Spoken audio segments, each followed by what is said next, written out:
Inilah proses-proses pertemuan paguyuban sound system Pasti Kecamatan Tirtomoyo, Kabupaten Wonogiri. Setiap sebulan sekali diadakan pertemuan membahas serta sharing berbagai masalah persoalan di seputaran sound system.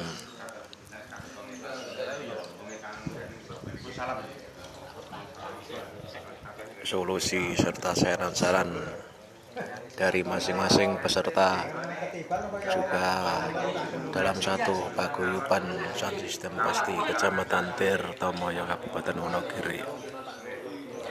Juga nanti pada tanggal 7-8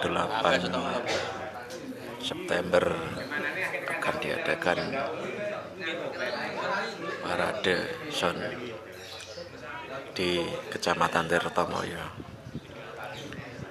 Rasa kebersamaan tertanam dalam satu paguyuban sound system Tirtomoyo. Kesepakatan harga, juga kualitas, saling bantu-membantu demi kelancaran usaha sound system di Kecamatan Tirtomoyo. Terima kasih, nantikan channel berikutnya di channel kami.